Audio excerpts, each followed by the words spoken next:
thing. And you have to just re-engage, so take your mouse and click over here one more time. Click on this. Yep. And then now your mouse works again. There you go. Nice. All right, friends. Hello. It is 12 o'clock and I believe we have a 12 o'clock appointment. Yes? Awesome. Okay. So for those of you who need to do the print offs, I do have them upstairs. I will come down here and give them to you. You three, yeah? Everybody else is good with their digitables. This is Paulina Miller as of 2 weeks ago. So congratulations on your nuptials. Thank you. Paulina, is it fair to say when you first came over, you pretty much built your business off of open houses? I would say over 50% of my business came from open houses. And were you just showing up to the open house or were you doing work around it? Doing a lot of work around it. And are you willing to share those secrets of success Of with course. this group? Okay, Yes. well then I will leave you with her today. I will also be down towards the end of class to bring you those cards. So stay tuned. The floor Perfect. is yours, my friend. Thank you. Yes, hi guys, I'm Paulina. I think I've met most of you, but we'll go around the room and introduce ourselves. I got started in 2019 as a solo agent. I've been a solo agent ever since. I just almost a year ago, it'll be a year in November, hired an admin. So that's been really nice, but it's still just me. I'm not on a team. It's just me, solo agent with an admin. And like Shayna said, I did whatever I first started and even now. A lot of my business comes from open houses, so they are very beneficial. And it's something that you can do for free. It doesn't, is that a, what am I, okay, that's a dog. Like, what is that? It's a growth. Why is it moving? It's free, and I know a lot of new agents. Obviously, we have, I don't know if some of you were at the team meeting, we have two things, and it's time and money. As a new agent, a lot of agents don't have money because that's what we got in the business for, but we have a lot of time. So open houses are a great way to build your business by not spending money and putting in some time. So last year I did about 67 transactions, 15 million in volume. This year, my goal is to hit 60, about 13 million. So we're on track for that. This last quarter is kind of slowing down a little bit. So I'm like ramping up my lead gen, getting back into doing open houses every Sunday. So that's been fun. And yeah, so I just got married. I have a stepdaughter, she's 7. We like to travel, we like to go hiking, and then just sit at home and kind of do nothing because, you know, people wear you out sometimes in real estate. So yeah, welcome. Thank you for coming. I want to go around the room and just say your name, how long you've been in business, and what you like to do for fun. Brett Bowers, since September, and I love to golf. Nice. And you were a lender, right? I was a lender With Gershman? with Gershman, yes. Nice. How long did you do that for? 18 years, Oh my gosh. a long time. And now you're coming over to And this now I'm a side? real estate agent.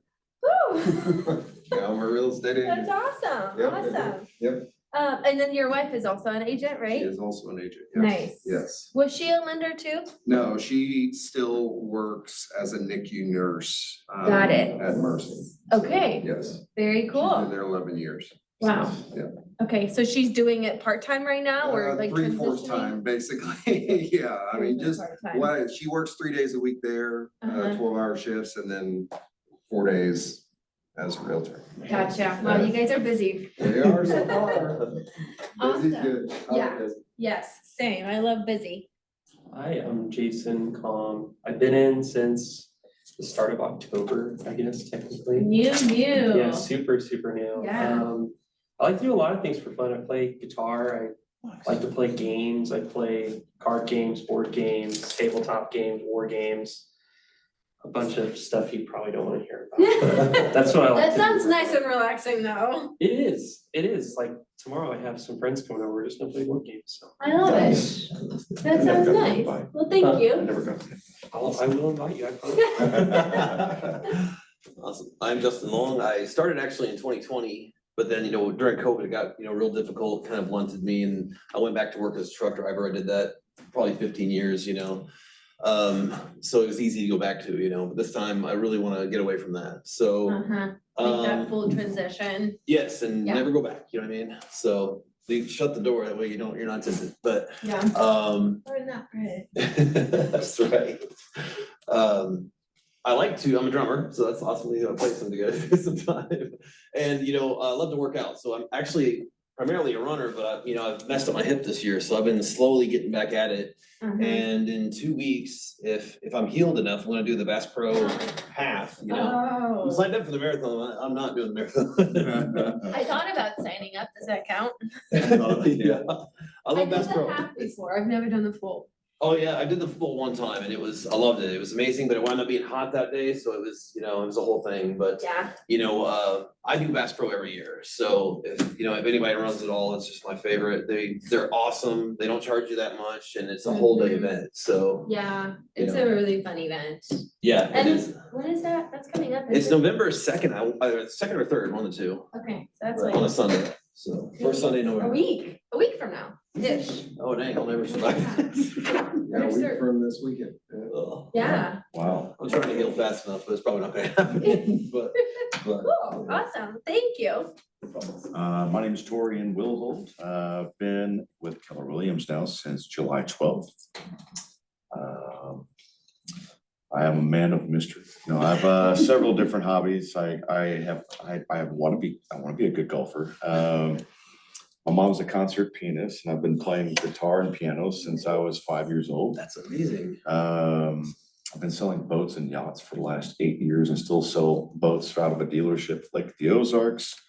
I am a single man with a pug, that's it.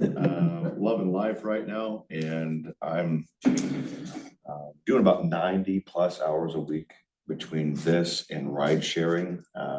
And so I'm making a ton of relationships and getting my name out there. Not every single person in my truck gets my information, but like, I would imagine. oh my goodness. But I'm really looking forward to building my business. I've owned several small businesses, carpentry, trim carpentry, cabinets work. And then I also owned a cleaning company. I did post-construction cleanup, like turns and stuff like that when apartments are getting ready to go. And that was the nastiest thing ever. And then I've been in financial advisor for a while too, so I have experience, a lot of experience in sales, consulting, and I feel that this is one of the biggest appreciable items that are out there for someone to truly live a legacy and not have to worry about being dependent on Wall Street. I think it's just interesting of what you actually own. You don't own anything. Yeah. And so I really want to get into fixing and flipping homes and have a diverse portfolio of not only stocks and bonds, but REIs and homes on keys, doors under my belt. Nice, So, big goals, I love it. Yeah. Cool. My name's Megan Smith. I have been in since October, the beginning of October, so we're in the same boat. Wow, were you in the same class together to getting your license I or don't no? think so. I went to the real estate school, the Ozarks. I did mine online. It took Oh, me okay. a while to get it close Yeah. to it, working full time. Yeah, Yeah. I get that. My favorite hobby is reading. I love to read. I haven't had much time to do it recently because this school and work, it's been a lot, Yeah, but yeah, that's my hobby that I like. so. awesome. Well, welcome. Thank you, guys. So let's go ahead and get started. I want this to be interactive. I know 2 hours is a long time. I don't want to sit up here and just talk for 2 hours. So anytime you guys have a comment or a question, let's just make this a conversation. So it makes time go by faster. And then I'm not just sitting up here talking the whole time. What was your guys's, go ahead. I was gonna go get my paperwork really quick, but that's okay. I think she forgot. You're out. Yeah, I know. What was your guys's topic yesterday? We spoke about filling our pipeline, communicating with our pipeline, nurturing our pipeline, ultimately getting those referrals back to the top of the pipeline. Funneling them back through the down to no pipeline. lead to a contact, down to Got it. CMA and the whole process Cool. of everything nurturing your Awesome. database. Okay, well, we're gonna talk about open houses today. Obviously, do not call people on the do not call list, all the legal stuff that you guys know about. Don't get sued. People are very sue happy right now.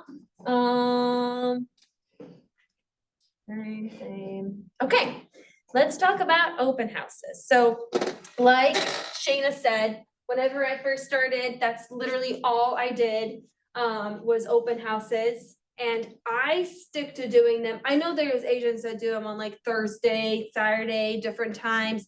I've tried different times, different days, but I just found that Sunday 2 to 4 is like a sweet spot. So that's just what I stick to, is Sunday 2 to 4. But I'm not saying that's what you have to do, or it's just what I do. So here's a nice little quote. Nothing else about your business will have as big an impact on it as the number of leads you have. So this morning during team meeting, we kind of talked about that. I'm rereading the Shift book because right now we are definitely in a shifting market. And obviously without leads, without lead generation, we don't have any business. So none of us got into real estate to sit on the phone and make phone calls, but that is such a crucial part of this business, is just making those phone calls, making those contacts. Not something that everybody enjoys, but you need to learn to enjoy it, because without it, you're not gonna have any business. So let's talk about limiting beliefs. So a lot of new agents here, one could be, I don't have a listing to hold open. Now I have my own listings, but when I first started, I didn't. And I was working primarily with buyers. Now I'm like 50-50 buyers, sellers. But initially when I first started, for some reason, I was just working more with buyers versus listings. And so if you don't have your own listing, there are big teams here in this office that have listings. A lot of times those listings are sitting vacant, and they will be happy to let you guys host an open house there. Even just, if you ask me if I have any listings, I'll be happy for you guys to host an open house. So just because you don't have your own listings doesn't mean that you can't hold an open house. I don't have signs yet. Signs, I mean, that's a very minimal investment. I think they're like $7 here at the office. And I know I have extra, so if you guys need like 3 or 4 to borrow for a Sunday, let me know. I'll be happy to lend them to you. But like I said, they're a very minimal investment. I would buy like 5 off the bat. That's usually 4 to 5 is usually how many I put out. I know how many do you do? A lot more? Well, no, I've just heard so many people lately have been saying like 20, and I was like, oh Yes. my gosh. See, I need to get back into that. So, not perfect. So, but I think 4 to 5, like if you are on a budget, that would be a good start. Because then you can kind of go back from the house and track the way to get in there. So, but obviously the more the better, because then you attract more people. I may not know the answers to questions visitors have. This is my favorite, because the one thing I like saying, and it actually, I think, builds credibility, is saying, I don't know, let me find out. And then sometimes when somebody asks me a question about something about the house, and even if I know it, you can say, I don't know, I'll find out. What's your email address? What's your phone number? Let me get the seller's disclosures. Let me check with the seller, and then I can get back to you. So that's a really easy way to get their contact information, because then we'll go into this. Essentially, the one thing you're wanting at an open house is not just to stand there and smile and look pretty for 2 hours, but to collect their contact information so you can reach out to them later. And then don't make stuff up. I hate when people just make stuff up. If you don't know something, say it. Just say, I don't know, I'll find out. And then I won't feel safe. So one thing to, hi Cassie. One thing to, you can do is have another agent with you. I know you and your wife do yours together, right? Yeah, we're getting ready to split up because she feels comfortable now. Yeah. Yes. Yeah. Just to do double. I thought she was just your bodyguard, but. I mean, I don't feel safe, that's what she said. But that's something you can do, is just have another agent posted with you, or another option would be to have a lender do it with you. A lot of lenders, that's a way for them to get business too. And they'll usually, like, I don't bring cookies and water and snacks, but lenders love to do that. So, I mean, invite a lender with you. If you guys don't know any lenders that host open houses, let me know. I know a few. I know Luis Ramirez, I think is his name. Everybody at eMortgage does. Yeah, everybody there does it. I know Louis specifically does them and he brings snacks and, you know, brochures and everything. And it's just another value proposition because if somebody does have a lending question, oh, you don't need a lender, do you? Because you were a lender for 18 years. It would be nice to just have somebody there so they can just answer those right on the spot. Now, another way to get their contact information is whenever you're talking to them and they do have a lending question, say, I don't know, let me check with one of my lenders, or let me send you a list of my local lenders. And that's another way to gather their contact information. But really, safety first always. So if you don't feel safe, just bring somebody with you, whether it's another agent or a lender, just have somebody there with you. And one thing I always do is whenever I park, I'll usually park on the street just to have like an easy out so I can't be blocked in. Or I'll park like at the end of the driveway facing out, but I just like to park on the street. That way nobody can block me in. And then I go, whenever I first get there, I get there 10, 15 minutes, sometimes 5, before the open house starts. I make sure all the lights are turned on. I unlock all the doors. I unlock the back door just so everything is ready. And at the end, there was an agent, Brandy Massey, told me the story.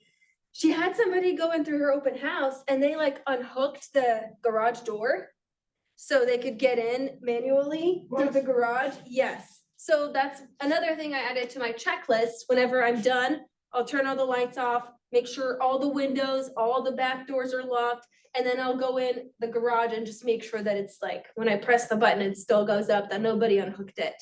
And then if it's my listing and it's still occupied, I tell my sellers to make sure they hide any personal belongings or anything that could be easily stolen if somebody's just walking by, grabs it, keeps going. Because when I'm showing a house, usually it's with a buyer that I know, or if it's another agent, usually it's a buyer that they know. When it's an open house and you have multiple people, there's so many people going through, you can be distracted. So I always just remind, if it's my sellers, just to hide any personal belongings. That way, nothing goes missing because literally anybody can walk to an open house. So that would be a very easy target. So safety always first. This person walked into my open house one time. And I walked all around, make sure every single window was locked afterward. And there was a few windows, like the latches weren't like right to the windowsill, and I called the agent immediately. I was like, hey, just to let you know, you have 2 windows here in this house that aren't locking, so. You're probably looking for a place to sleep yeah, later. that's- Okay, so capture leads with open houses. Open houses. So who benefits from an open house? Really, it's everybody. So the seller, buyers, the neighbors, and you as the agent. Some people say they don't like to do post open houses for the listings because it doesn't sell the listing. That may be true. However, it doesn't hurt because if you do an open house, you're exposing it to maybe buyers that would have never seen it. You're doing extra marketing, so it doesn't hurt to do an open house. It's just extra additional marketing. The buyers, so sometimes I meet a lot of buyers at my open houses that say, oh, we're not ready yet. We're just looking. We're 6 months out. Great, perfect. I even tell my buyers that are 6 months, a year out, go to open houses, go see what subdivisions you like. Go check to see what square footage gets you what for what price. Go get familiar with the market. I actually told one of my buyers this morning who said they're not ready for 6 months. I said, well, if you don't want to bother me, which I'm happy to, but if you don't want to bug me with showings because you're not ready just yet, go to open houses. But one thing I do tell my buyers if they do is to always let that agent know at the open house that they're working with an agent, because obviously they'll try to, you know. So, and then the neighbors, obviously it'll just expose the neighborhood to any neighbors. And then if somebody comes in or if the house goes under contract, maybe one of the neighbors was thinking about selling. So now you have a pool of buyers that you know are gonna be looking for a house in that neighborhood. So it also benefits the neighbors. And then obviously you as the agent. So the reason we do open houses is very simple, to get more buyer leads. That's the only reason I do open houses, is because you get to meet people that literally have their hand up and they're saying, we're in the market, we want to buy a house, we may not have an agent, I need help. So you as the agent benefit because you're talking to people, you're meeting new people, especially if you're new in the business, you don't have a database, you don't have a lot of clients. This is a great way for you to generate those leads and get more clients. Some of the benefits of which, has everybody in here done an open house? You haven't? I know you have, you haven't, A long time since I have, so. but you've done it before. Yeah. Then you do them. Yeah, you've done mine. That's great. I think you've done multiple. So benefits of an open house. They're inexpensive. They literally cost you nothing, except for your time. Obviously, if you bring snacks, water, whatever, that's gonna cost you a little bit. I don't like bringing any snacks because I feel like that's just a distraction. And then they make messes and then there's trash. So it's just another thing that I have to take care of, which I'm not there to feed them. I'm there to provide value and real estate knowledge. So I personally don't bring any snacks, anything like that. And then flyers. So the office actually here, you can print flyers. I always bring, and I just print them in black and white because we do get charged for color copies. If that's something that you want, go for it. I'm cheap. I don't like spending money. So I just print black and white, works the same way.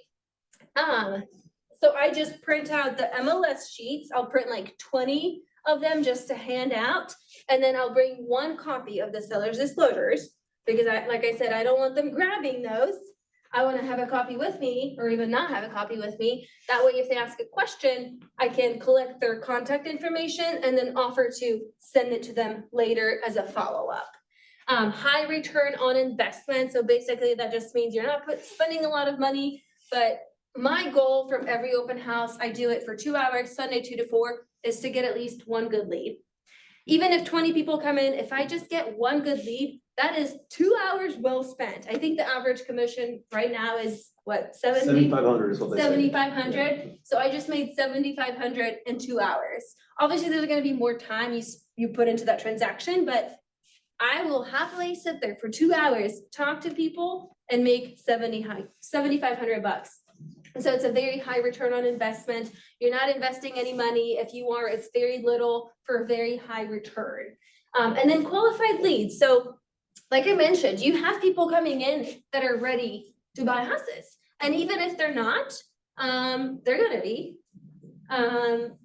Sometimes they're not ready for 6 months, 12 months, but those are actually my favorite because that usually means they don't have an agent. So it's usually good qualified leads, unless it's like nosy neighbors, because I do get those a lot. But I mean, there's also a script you can use for nosy neighbors because maybe they're looking at it to see what that house looks like because they're comparing it to theirs whenever they list their house. So I always ask, like, how long have you guys been looking? Or do you live in a neighborhood? And if they tell me they're neighbors, I try to figure out why they're coming to look at the open house. And usually I'll try to schedule an appointment to see, hey, let me come look at your house, compare it to this, and run a comparative market analysis. Even if you're not ready now, at least you can have a pretty good idea of what your house is worth and how it compares to this one for whenever you are ready to sell. So don't just let the nosy neighbors slide. Try to take advantage of those as well. Any ahas? Questions, comments? I have a few. Initially, when you started, how many were you just doing one open house on a Sunday, just once a week? Yeah, I would just do it every Sunday from 2 to 4. And were you doing seventh level open houses to start, like knocking on the doors, everything like that? I And don't know if I hit all 7 levels, okay, but definitely multiple levels. I don't know, I don't have a problem with that, like, I've knocked on some great neighborhoods and got some respectful leads, really haven't trickled into anything yet. And as we were talking about today, the top 5 things that are actually producing, for you, and door knocking was Those up leads, there yeah. on top. And sometimes if I've had open houses where people have come in, but not necessarily haven't gathered a lead. Because I door knocked that neighborhood, I was able to get something out of it. But again, we're returning your time and value or time and investment, what's actually coming back, and if it's not working, eliminating some of these things. Right. Being that it's in the top 5, it makes me consider, well, maybe I haven't been successful at that yet. Maybe I just need to keep plugging along, keep doing it. Mhm. I will say not all neighborhoods are, excitable and fun. People are answering the door with a smile and stuff like that, and some are. And Yeah. it's very mentally, you gotta just kind of and go on to the next one. You can't carry anything with that. You Yeah. can't take it personally. You can't, it's part of it, It is. I and mean, so- you have to expect no's just to get to a yes. So you're right. You can't take it personally. You just have to keep searching for that one yes. I've been doing 2 to 5 open houses a week since I started. Wow. I think I have 28 open houses done already in my tenure so far. And I started gradually, increasing the sales price, and I finally got to like a 6,800 square foot house. Mom came and played the grand piano and the thing, and I didn't really get a solid lead out Sure. of that whole thing. Yeah. And it's very interesting looking. What price point was it? I think it was 629. So what I've learned is usually in those price points, people are already working with an agent. So I try to focus like now, anything below 400. Because I've noticed that in those higher price points, people typically already have an agent or have a relationship with an agent because maybe it's their second house that they're buying so I usually try to stay below the 400 price point. So one of the things that I worked with, I would actually take a house and flip flop them like I did with yours on Bradbury there. So I would do one from 11 a.m. to 1 p.m. And the next day I would do that same house from 2 to 4. Mhm. And then that afternoon, I would do another one from 2 to 4 in the afternoon. And then that house would be the 11 a.m. to 1 p.m. the next day. So I was able to get more opportunities, but what if someone's schedule is cooked on Sunday? Then the only opportunity they have to go and see something is maybe Saturday when they're garage sale or something like that, right? So Yeah, I think so about, you're maximizing Yeah. the window. Yeah, good. Thank you. so now I'm really focused on getting those appointments and converting Yes. this and making it worth my time rather than just having. Following up with those houses. leads and not just letting them slip through. Yeah, Having good quality, I think, is really big. yeah. Anybody else? One, I haven't done one yet. I'm in the process like getting ready for it. I'm just trying to wrap my head around like the strategy going in and how to like basically turn the open house into like a micro funnel, like as they come in, trying to funnel them down. The thing that you said that I'm constantly trying to remind myself of is keep it simple. Mhm. So like you even mentioned with something as little as like color on a paper. Yep. It's not gonna make or break. It's not gonna matter at Mm-hmm. that point. The drinks and water and stuff I've thought about. You know, 'cause I'm like, what matters a lot? Does environment matter a lot? Does, atmosphere matter? You know, what's the feel whenever people like walk in? Is that something that's important? So put yourself in that buyer's shoes. Yeah. Like if you decided I'm gonna buy a house in 6 months, but before I hire an agent, I'm gonna look at open houses. Whenever you go to the open houses, you're clearly on a mission. So what kinds of things would you like to get from that agent that would wanna make you call that agent to work with you? To me, it would be them providing me information or answering questions, maybe sending me a lender recommendation, telling me a little bit about the neighborhood, stuff that is of value.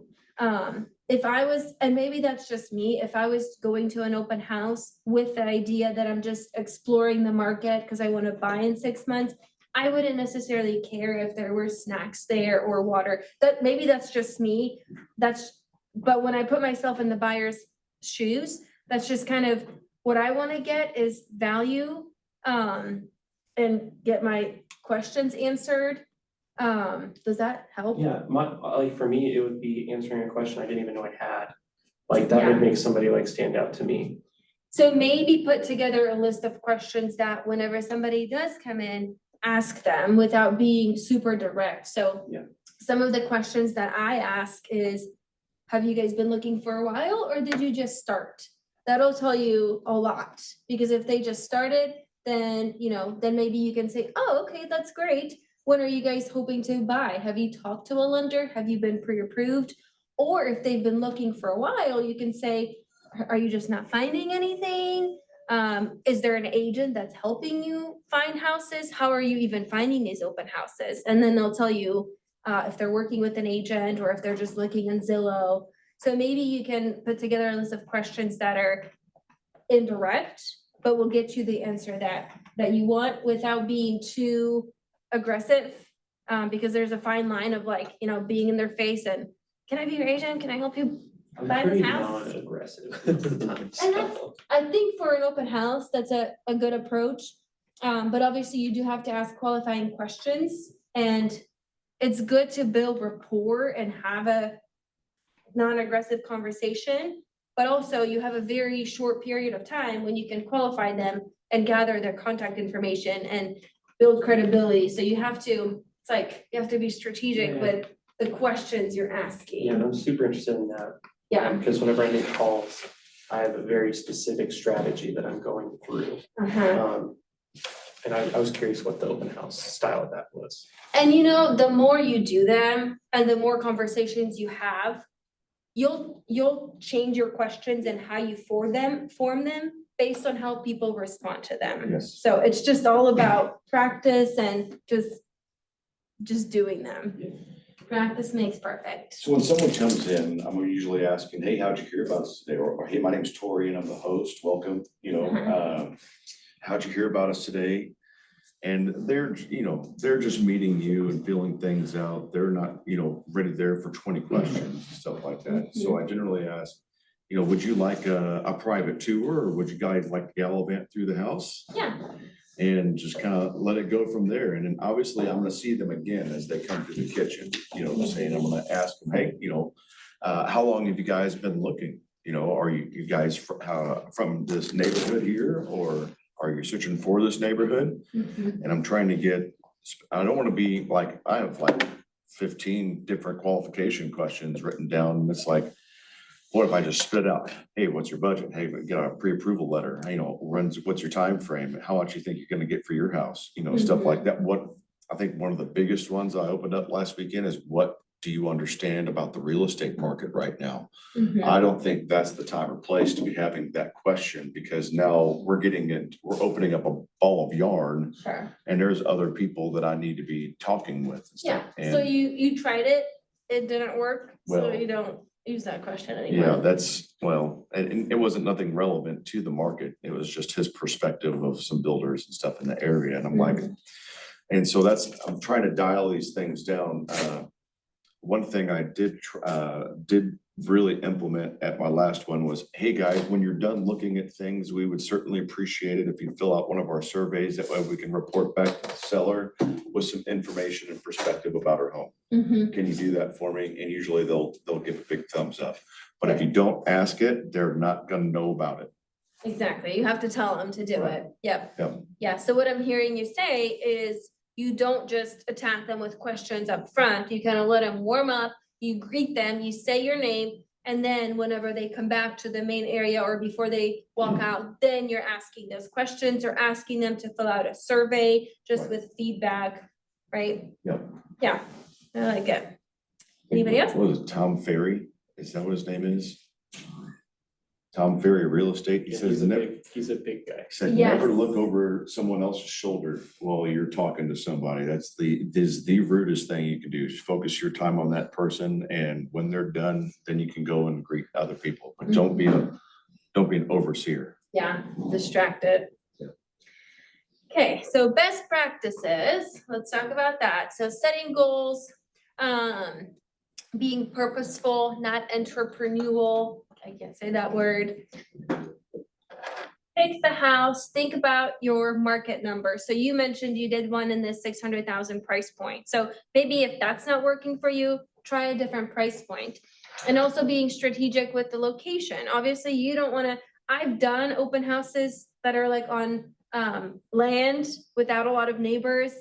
And usually they don't have as much traffic as houses in a neighborhood. So I personally do like to stick to houses that are in a neighborhood that have high traffic, that even if people are just driving by, they're gonna see it.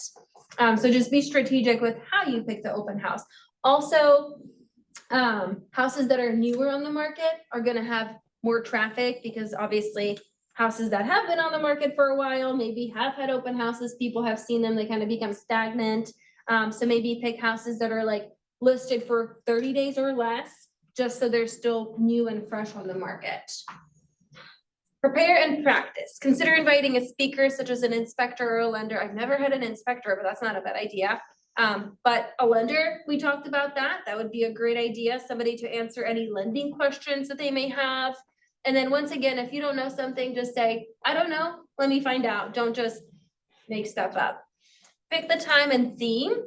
So I know you've done yours on Thursday, happy hour, wine and cheese open house, Sunday afternoon. So this is just whatever works best for you. For me, it's Sunday 2 to 4, and that's what I stick to. That's what I found to be most successful, but that doesn't mean that people don't come to Thursday happy hour open houses because maybe they're busy on a Sunday. So, and it just takes that one lead. So just figure out when you want to do it, how you want to do it, and stick to that technique. Prepare stats. So that's actually a really important one. Whenever you don't have to know everything about the house, about the neighborhood, but you do want to be prepared to know a little bit about the market and especially listings that are for sale in that area. So if they're like, okay, well, we like this neighborhood, but this one doesn't have a big enough kitchen. Okay, great. Did you see that there's one listed just down the road that has a bigger kitchen? Here, let me show you. I'll send it to you. I'll be here till 4. Do you want to schedule a showing for 4:30? So just know what's around you. That way you're ready. If somebody likes that neighborhood, you have some information to show them. Whenever I do open houses for new construction, I'll actually print the list of all of the houses available for sale in that specific subdivision, because obviously in a new construction subdivision, they're gonna have more options and I want them to go with me and not call the builder directly. So I'll have a list and say, you know what, you don't like this one, that's fine. Here's a list of all the other ones. Let me know if you have any questions or if you want to schedule a showing for after my open house, I'll be happy to show you. So just know the market around the open house, just in case anybody has questions. And then obviously, once again, safety first. So use a buddy system like we talked about, whether it's another agent or a lender, inspector to come with you. Arrive early. I try to be there 10 to 15 minutes early, just so I'm not rushed and I have everything prepared. Sometimes that doesn't happen. Sometimes I'm walking in 5 minutes early, but just try to be there on time so you're not stressed out, because that energy does carry over to the people that come to your open house. Park on the street, check all entrances and exits. Make sure your cell phone is fully charged. I always have a charger in my purse with me just in case. Turn on the lights, check your local COVID guidelines, that's new. Follow market center guidelines and checklists for open houses. I was gonna say something, turn on the lights, what was I thinking about? I can't remember now. So the checklist for open houses and the guidelines, I don't necessarily know if we have one for the market center, but if you're doing one for another agent, just to be respectful, ask them if there's anything they want you to do, just to show respect and maybe build a good relationship with that agent so they allow you to do open houses in the future. One thing I always do is I send an email with what I expect from people that host my open houses. So I like to have the signs out by Thursday. And then I always ask the agent that's hosting the open house to print the MLS sheets. And then after the open house, I expect feedback. So, and if I don't hear, I'll text the agent that did the open house and I just ask 2 simple questions. How many people showed up and what do they think of the house? That way I can relay that information to my seller. So just be respectful of whenever you are doing another agent's open house, see if there's anything special that they want you to do and always provide feedback. I'm trying to think what I was thinking. Turn on the lights. Cell phone. Garage door. Can I ask you a question? You gave me like a thought. So it was whenever you talked about knowing the other houses that are in the area. Uh-huh. I had this thought, and I don't know if this is something that is a good idea, but would it be a good idea to maybe go into like your website, for example, like our internal website, Mhm. and search for homes that kind of have a similar home, maybe in that certain area, Mhm. and then create a QR code for that web address maybe, Mhm. and have that there, if you like other homes, just like this, here's all the other homes in this area. I Maybe like that. funnels it into your website. Yeah. I just thought of that. And to take a step further. Yeah. To capture their information, maybe to access the QR code, they have to provide like their name and phone number or name and email address, but that's a really good idea. I mean, that would be an easy way for you to show value and show that you're the expert and then try to capture their information. Yeah, because it puts them into your internal portal and it lets you know if they go in there, doesn't it? Oh, you mean like through Command. our command? Yes, so you're talking about creating a QR code through command? Well, I was talking about maybe for just our internal website, like our IDX site, Uh-huh. because you could just do a search through there, find that, or just copy and paste that email or web address into the QR code. So whenever they scan the QR code, it takes them right there. It's your internal IDX, so I think it does let you know whenever stuff I think you're right. peeks Yeah, through there. yeah. Because I was like, that might be a good idea to get information.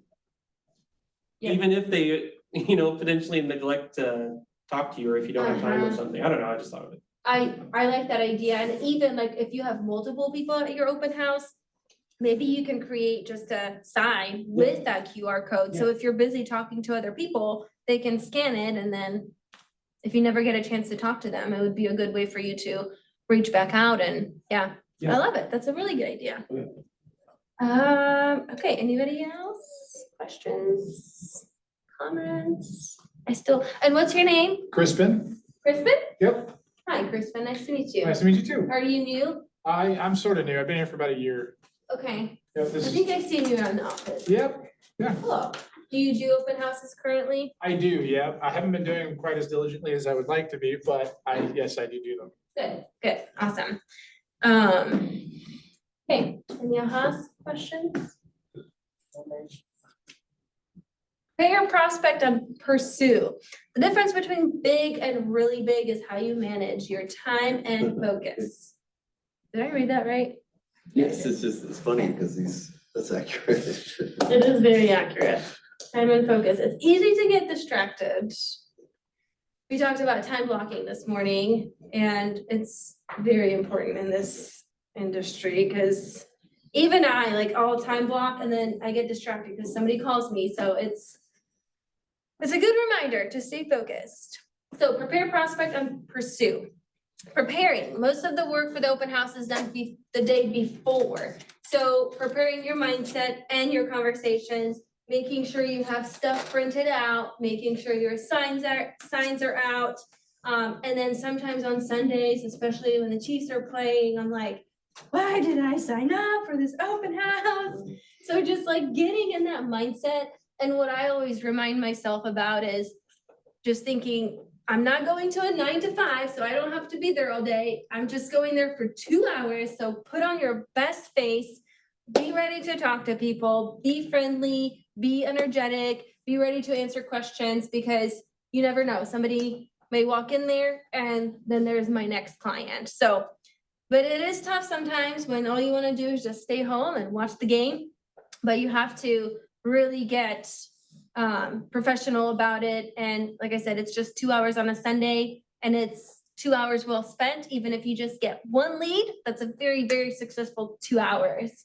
And then practice your conversation. So you have a list of questions that you ask. So maybe whenever, as you do open houses, maybe you can mold your questions and change them and see how people respond to them. That way, like what questions to ask, what conversations to have. So, and that'll just happen organically. The more you do it, it'll just kind of become like second nature. And you'll know, like the question you ask, you'll know people's responses. It'll just happen organically. But the more you do it, the more you practice, the easier it gets. A week before the open house preparation. So I know you, Torian, do like pick out your open houses pretty early in the week. So this suggests that you should select them on Monday. So like I said, if you don't have open house, your own listings, big teams here always have open listings. I know the Grady team always posts on our internal page, open houses for the week. So Tuesday, you're gonna post online, walk the neighborhood, invite neighbors to the showing. So social media, you can post it on social media just to get the word out. Maybe people from your Facebook can come to the open house. I've had that happen. Walk, and then the neighborhood. I think that's supposed to say walk the neighborhood. So maybe this is like inviting neighbors? What do you guys think? Walk the neighborhood? It does seem like it wants you to door knock, right? Maybe, Catch neighbors in their yard. yeah. Walk the neighborhood, invite the Ambush them at neighbor. the mailbox. Maybe So- that's also, to kind of get a sense of the neighborhood, and you know what I mean, the features, I don't know. just- Maybe, You can but I drive guess it. we can do that driving. I wouldn't be walking the neighborhood if I'm not. So it's probably to invite the neighbors. The way I would do that, so it's non-aggressive, is once again, I would print out the MLS sheet. And then on there, put open house Sunday 2 to 4 and just give it to the neighbors. And obviously, whenever you print it out, it has your contact information at the bottom with your picture, with your phone number, with your email. But I would say, and I would do like 10 houses around the open house and just say, hey, just wanted to introduce myself. I want to let you know I'll be doing the open house Sunday 2 to 4, just in case there's any unusual activity, extra cars that you haven't seen in the neighborhood. It's just me doing the open house down the road. And then obviously I leave something with them, the flyer. And then if you guys want to come check it out to see how it compares to yours, feel free to come by and check it out. So, and then Wednesday, post online again, install yard signs. So do 20, not 5. And I start out with the house itself. So I'll put one in front of the house and then I'll GPS my route to there. So whatever, with every turn, I'll put either 1 or 2 on each side and then just work my way out of the house. Where were we? Post online, invite. So Thursday, post online again, invite your database. So maybe send out an email or send out text messages. You can even call people, like if you have buyers, just call them, invite them. And more than likely, they're not gonna come. They're probably not even looking for that house, but it's not about that. It's about your presence and just getting in touch with people. And the more you talk to people, the more you let them know that you're a real estate agent, the more they're gonna think of you whenever it is time for them to buy or sell. And then Friday, post online again, prepare market statistics like we talked about, print the flyers, and then door knock.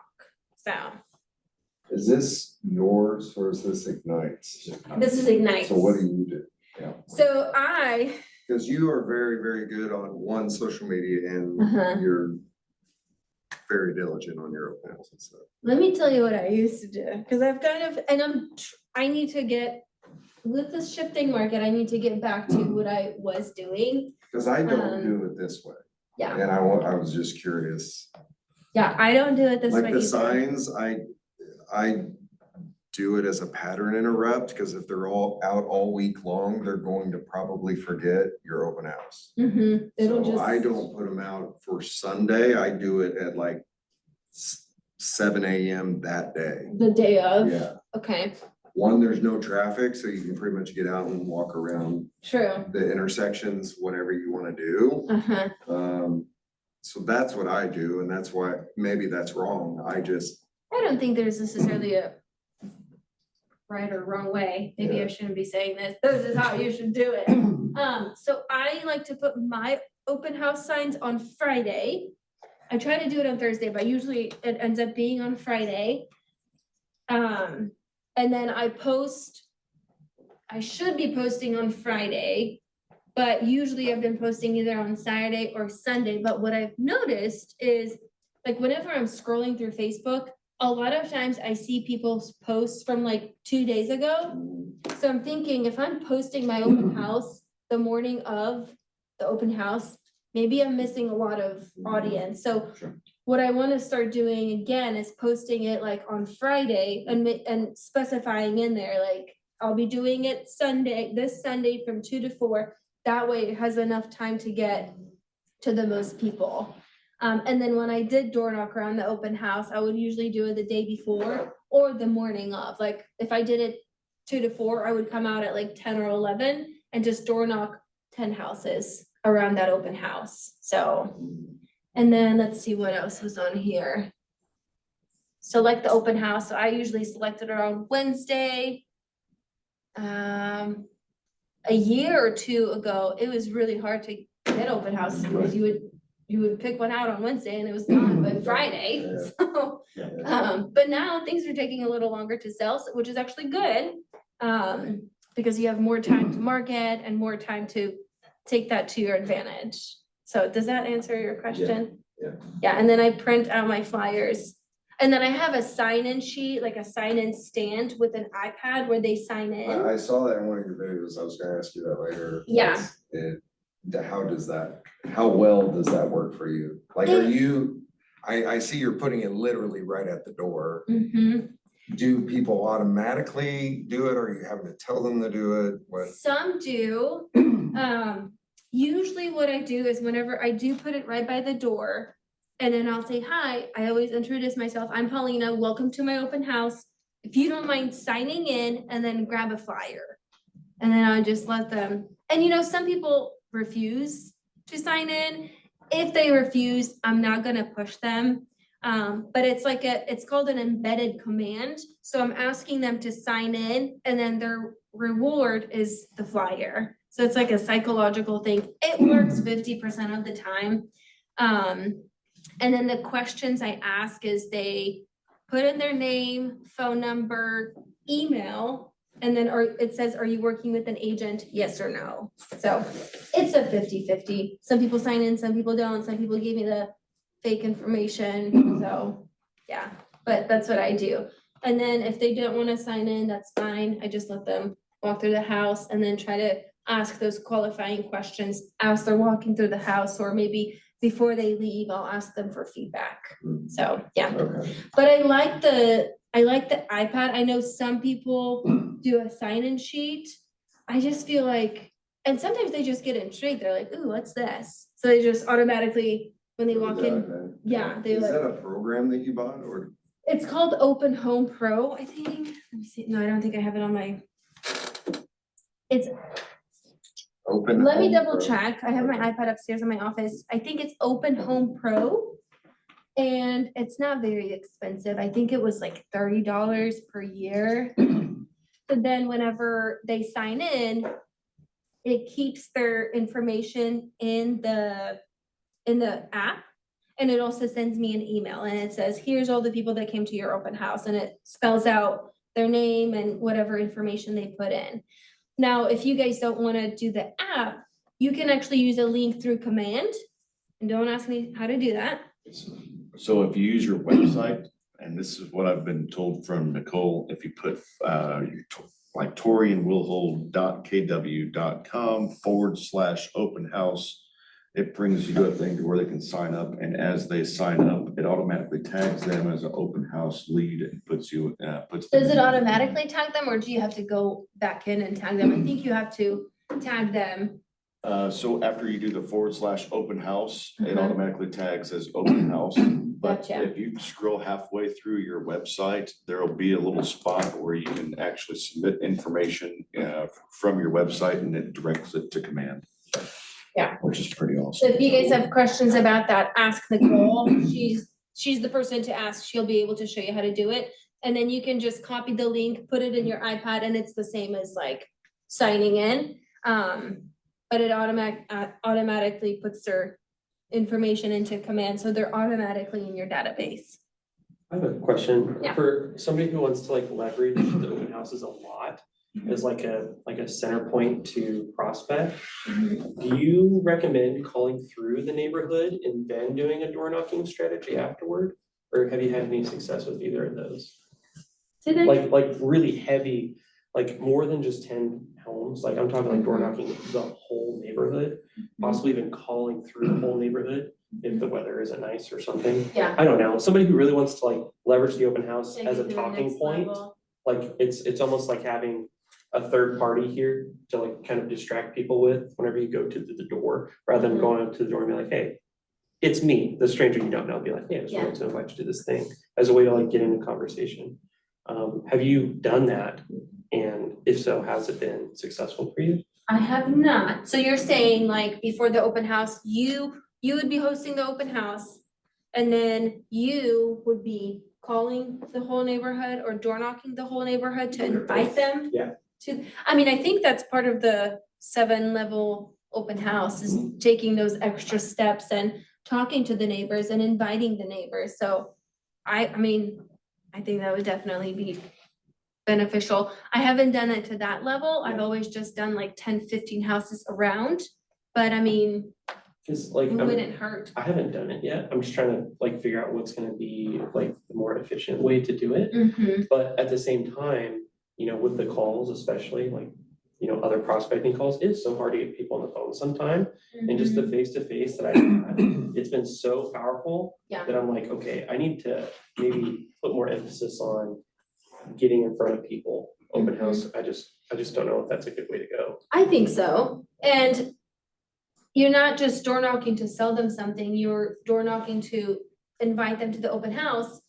And even taking that a step further, so they don't get, you know, pissed off or whatever, you can say, I just wanted to let you know because there's gonna be unusual activity, so don't be alarmed, it's just me doing the open house. By the way, here's a flyer, feel free to come and check it out, so, yeah. Gotcha. Yeah. Does that answer your question? Yeah, it does. And Okay. have you ever done like a private open house for neighbors? I haven't. So from 1 to 3, so the one that I did for my specific listing, it was in a very awkward and weird shaped subdivision and it had exactly 36 homes in it. I knocked all 36 houses in about an hour and 15 minutes. I was able to get 19 contacts, so 19 conversations out of it. Out of that, 2 people from that neighborhood brought their parents because they wanted them to move into that neighborhood.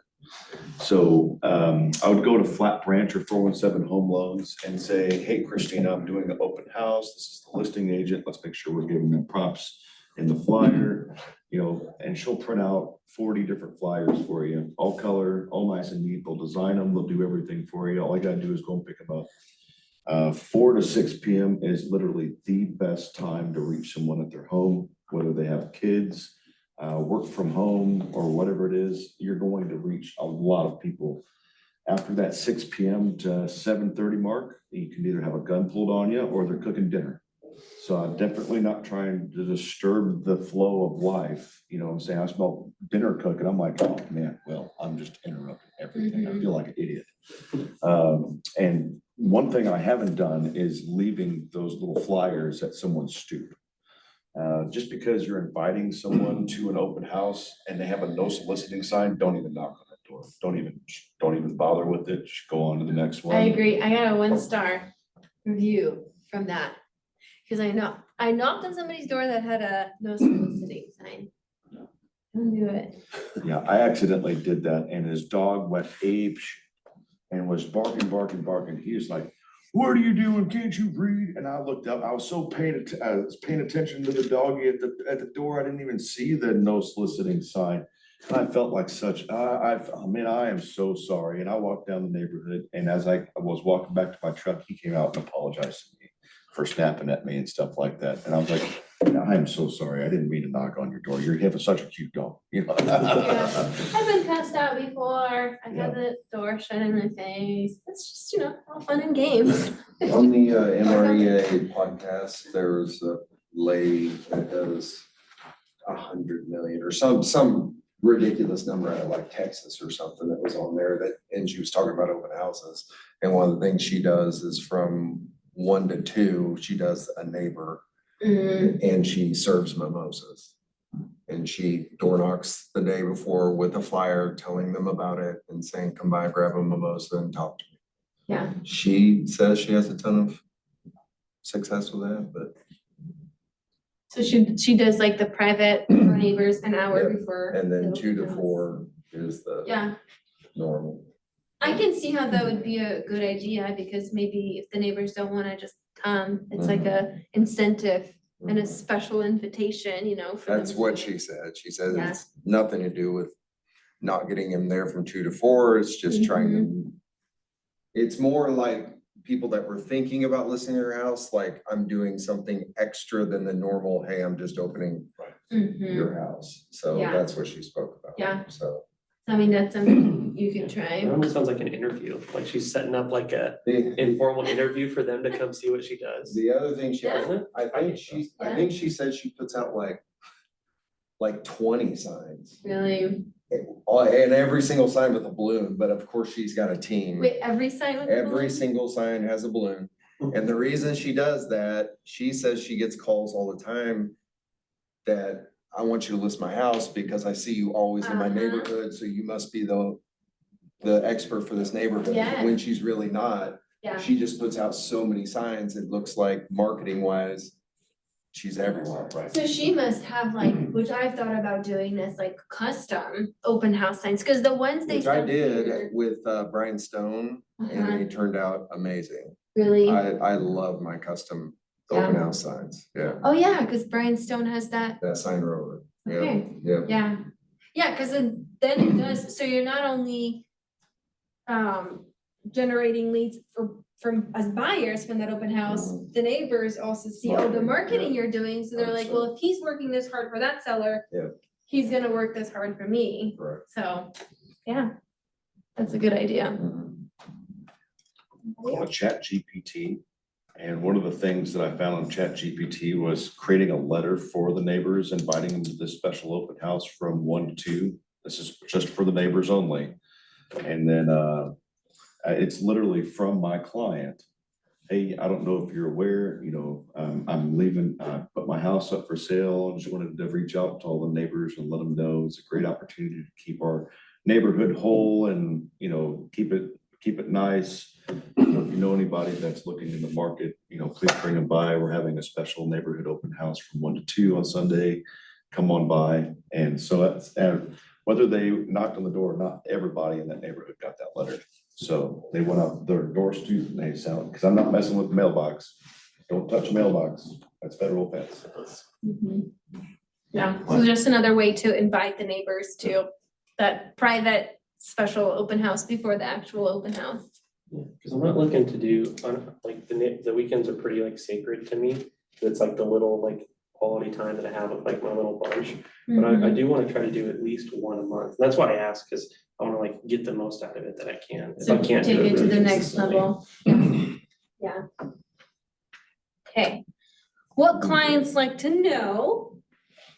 Community and neighborhood information. So like market stats around that listing. If there's an HOA, if there's any parks around there. I think RPR Yes. prints out a sheet and it tells you the distance from the closest grocery store or, different stuff like that. So that's actually very helpful too. You can print that and it's free. It's included in our membership. Relocation information. I'm guessing that's referring to like moving companies. So maybe just have something on hand.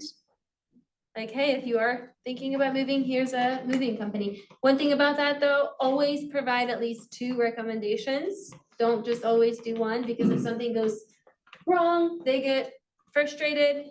It can come back on you, or is it called steering? Yeah. And always have it in writing. So don't just say it. If you're gonna provide recommendations, either text it to them or send an email so you have proof that you provided multiple recommendations. And there's a chat in here. Where do you find RPR? You can actually find it on the MLS. So when you go into Flex, there's a little key, just like there is for CRS tax information. It is. There's one all the way, I think it's all the way to the right. But you can also find it like if you go into the GSBOR website and you click on the GSBR dashboard. That's where I found it initially, and I just bookmarked it from there. And we have a RPR app. There's an RPR app. Yeah. Sheldon, did you get that?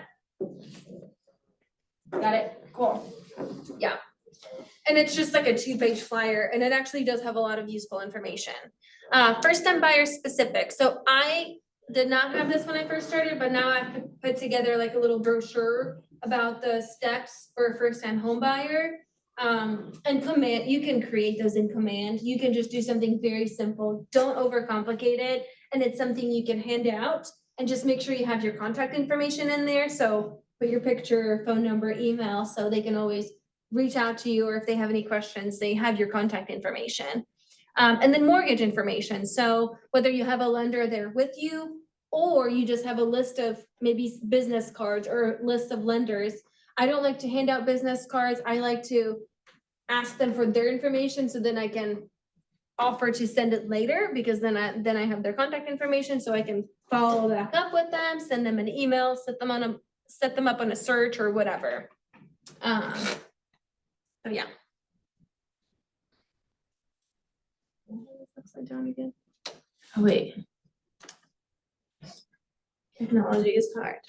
Prospect, so build trust and rapport, provide value, capture information, and qualified leads. So we talked about just building trust. Obviously you don't want to bombard them with questions right away. I open the door if they knock, or they just come in and I say, hi, welcome, I'm Paulina, welcome to my open house. If you don't mind signing in, and then grab a flyer. Feel free to look around, make yourself at home, open any doors, closets, whatever. Provide value like we talked about. Offer them information. Always come from a place of contribution. That way they know if they have a questions, you're the expert, they're gonna call you, you can answer their questions. And then the most important thing about an open house is capturing information, because even if you have the best conversation with them, if you give them your business card, brochures, whatever, chances are they're not gonna call you. I count that as a lost lead. Like if I don't get their information, it's basically a lost lead. I'm never gonna hear from them again.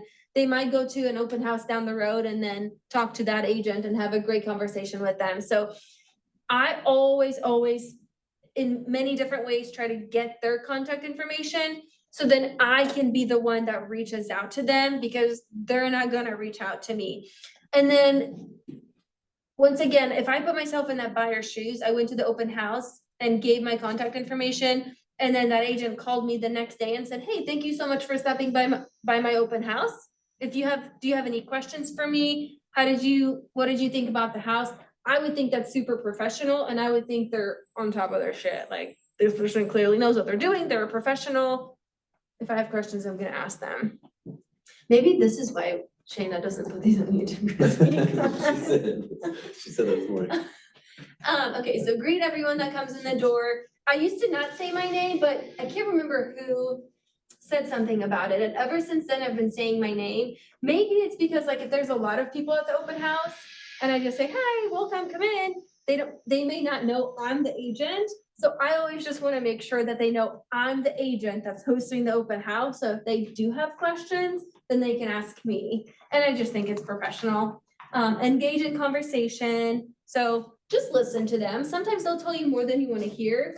If you think of questions you want to ask before letting them speak and before listening, then you might miss a very important piece of information. So just have a conversation. You don't have to be aggressive, just be conversational, be positive, be nice, and yeah.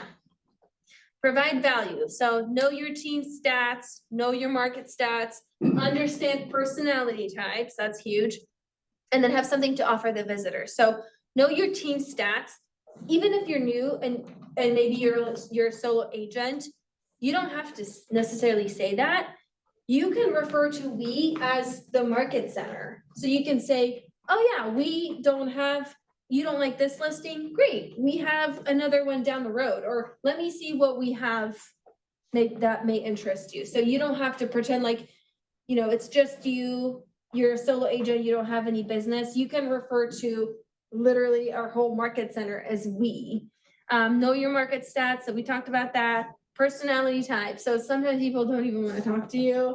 Just let them be. I mean, it's gonna make them feel uncomfortable if you just keep asking questions. So you just kind of have to feel the room and feel people's personalities, see if they want to talk to. Some people will talk your ear off about their great aunt that just lost her dog, whatever. And some people just don't wanna talk to you, so just kind of feel out the room. And have something to offer the visitors. So I've put together that first time buyer brochure. You can hand out your business cards, you can put together some kind of a brochure. You can even give them the MLS sheet that actually has your contact information, but just make sure they're leaving with something that has your contact information on there. Capture information and qualify leads. So having a sign-in sheet. What are you guys using right now? So I use the iPad, but I did start out with sign-in sheets. What are you guys using? I like your iPad idea. Mhm. I take, I guess, more of a relaxed approach about getting their information because I try and get what, are you looking in this part of town? Is that why you're looking at this specific house? And then start to engage on, do you need a 4-bedroom or is a 3-bedroom okay if I know of something else that if you don't like? And then at the very end, great, is it cool if I keep in touch with you? Can I get your phone number? And that's how I usually Yeah, do it, to get their number. And then on my follow-up the next day, saying, thanks for coming to open house, I always send them another house. What do you think of this one? Do you think this is kind of Mhm. cool to feature in the kitchen? Or do you not like it? You know, to try that's a and get great them to, non-aggressive yeah, approach. to try and get them to just answer me, to be honest. Yeah. So Yeah, I don't know what you think about that, but that's. no, I like it. And actually, Austin Pekarik has a completely, I'm sure you know who that is or have heard of him. He has a completely different approach to me. We did an open house together one time and I was like, wow, like, I guess there's other ways to capture leads. And that's what he does. So he just has a really good conversation with them. And then he just tries to figure out their pain point or like, what can I do for them or like send them. And then they usually open up and, are willing to share their contact information with him. So, and maybe that's a better way to actually find more qualified leads. Because if they're open at that point, they've let their guard down, their walls down, they're open to sharing their contact information with you, then obviously you've just started a great relationship with them. So, yeah, I don't think any approach is wrong as long as you just somehow get their contact information, so then you can be the one to reach out. I remember one of the first open houses I did, she gave me her contact information, and then I would send her like similar houses, and she would not respond for like weeks. And I just kept texting her, and finally, like weeks later, she was like, yeah, I like it, can we go see it? I'm like, oh, this works. I'm like, here I am, like a crazy ex, just keep texting her, You know, but. there is a lot of people that I do find that, you know, they give me their number and we have a great conversation and no, I don't have an agent. Yeah, And they totally ghost you afterwards, but I know I have to keep yes. until they say no. Exactly, yeah, So- you just put him on some kind of a follow-up or nurture plan and just reach out to them until they say no. Or they block your number, Right. so, yeah. Use command or the KW app. The KW app, so one question that I ask is, how did you guys find this open house? And if they're like, oh, we just saw it on Zillow, or we were just driving by, I can say, okay, great, check out my app, and I pull it up, show it to them, pull up the map, and I can say, you can drive into a neighborhood that you like, and it'll literally show you all the listings for sale and all of the ones that have an open house. Here, let me share it with you. And then that's another way to get their contact information. And that app is actually pretty cool. If you guys haven't checked it out, you should. Because it does tell you, like, it picks up your GPS and it shows you all the listings and it shows you all the open houses. So it actually, and then once they sign in, then the contact information goes as a lead in your command. So you've then captured their contact information. Ask questions. So we talked about asking questions and just shutting up, letting them talk, just listen. And then remember, you're there to get leads and appointments. I know sometimes you can start talking about other things and you can, that's fine, but just remember what you're there for. And you're there for to capture leads and get their contact information provide value, so then you can follow up with them. Pursue, follow up and convert leads after the open house. So updating your database and then following up with everybody, reevaluating the goals you set. Did you succeed? What changes will you need to make for next time? So the most important part about an open house is, well, one, getting their contact information, but two, following up with them. Because like I said, they're not gonna reach out to you. So the best time actually to do it is right after your open house, because if they've gone to multiple open houses, another agent is probably gonna be calling them on Monday morning. So the best time to do it is after the open house, so you can, I know agents that will call and just say, hey, this is Paulina. We met at 123 Main Street. Thank you so much for coming to my open house. Just wanted to see if you had any questions. Some people will send a text message, some people will send an email. I've also heard of agents, actually, I think Brian Stone used to do this. He'll send a video, or maybe Chris Day, probably Chris Day. He's really good at doing open houses. He'll send a video of himself still at the open house and say, hey, John, thank you so much for coming by my open house. So they can see your face. You just mentioned their name, send them the video, and just, if you have any questions, let me know your feedback. I'll follow up with you tomorrow. So, but just the most important thing is following up with them. And like you said, even if they don't answer, doesn't mean you stop. Keep following up with them. You don't have to do it every day, but It's easy to put a narrative in your head like, oh, frick, they don't wanna talk to me, or, oh, man, they met someone else. It is easy. yes. But like you just had a great story of, I stayed in touch with this lady, because we have one right now, we door knocked in our neighborhood and literally one street over, a lady contacted me and was like, hey, we're flipping a house, your guys's, because it was me and my wife, and your guys's flyer was super cute. And we'd love for you to come over and check it out because we want to sell it. That's Yeah. like okay, she has ghosted us for a week and a half now after reaching out to us. So it's like, it's easy in your head to go, oh, she changed her mind or whatever. Mhm. And then she texted us the other day, oh, I'm just real busy with my kids. Yeah. And it's like, okay, well. It happens. I Yeah, mean, so you just yeah. gotta keep in touch with them and yes. not, as best your ability, be negative about. Or take it personally. right. I mean, if you just have a system and you just follow that system and put them on a follow-up plan, it's much easier not to take it personally and like you said, have like negative thoughts about it. Yeah. Brain fart. I was gonna say something to that, but anybody else have anything to add? Oh, I know what I was gonna say. So think about it like whenever you guys get text messages from, I don't know, insurance agents or lenders. I never respond to those. I'm like, okay, cool, great, thanks. Like I get busy or I look at it and I get distracted. But I always think of that person when they do text me. So just because I don't respond doesn't mean I'm saying, no, I don't want to work with you, don't contact me. I'm acknowledging it. And then whenever I do have any needs regarding that business industry, I'm gonna think of them. So yeah, just because they're not responding doesn't mean you should stop following up with them until they say no. And then reevaluating your goals. Did you succeed? So whatever that means to you. I wouldn't base it on the amount of people you had because I've had open houses and I used to track to see like when I get the most people. It's just so random. I don't know if there is any logic to it. I've had open houses where I've had 20 people. I've had open houses that I've had 0. So, but maybe setting a goal for yourself. Like if you don't have any people come to your open house, well, did you door knock? How many contacts did you make? How many people did you reach out to? So just making sure whatever goals you set for yourself, you actually do it, because if not, then you're just gonna be spending 2 hours on a Sunday sitting in there looking pretty, smiling with no results. So. Do you ever use Facebook ads through Command or anything like that to promote your open house?